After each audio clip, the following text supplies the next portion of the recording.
ગુજરાત રાજ્યના ગૃહમંત્રી શ્રી હર્ષ સંઘવી સાહેબ તેમજ ડીજીપી શ્રી વિકાસ સહાય સાહેબની સૂચના હેઠળ અત્રે મોરબી જિલ્લાના એસપી રાહુલ ત્રિપાઠી સાહેબના માર્ગદર્શન હેઠળ અહીંયા ડિવિઝન વિસ્તારમાં વાંકાનેર સિટી અને તાલુકાના જે ગુનેગારો છે, બદમાશો છે, એનું લિસ્ટ બનાવવામાં આવ્યું.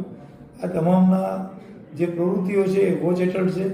તેમની ગેરકાયદે પ્રવૃત્તિઓમાં તેમનું મકાન છે એ ગેરકાયદેસર છે કે કેમ કે કાયદેસર છે, તેમના વીજ જોડાણ કનેક્શન, તેમના પાણીના કનેક્શન, તેમના ગેસના બોટલ વાપરવાની સ્ટાઇલ, અલગ અલગ જે કોઈ પ્રવૃત્તિ સાથે સંકળાયેલા છે એમાંથી કોઈ પણ પ્રવૃત્તિ ગેરકાયદેસર જણાયેલ આવે તો આ અંગે એકદમ કડક પગલાં લેવામાં આવે તે પ્રકારનું અહીંયા આયોજન કરવામાં આવ્યું છે.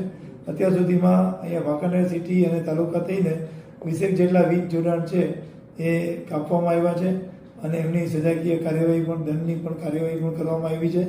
હવે નળ જોડાણ અને જમીન ઉપર જે મકાન કે વાડા કે બાંધકામ કોઈ કરેલું હશે તો તે અંગેની માહિતી મેળવી અને એની કાયદેસરની કાર્યવાહી કરવામાં આવશે.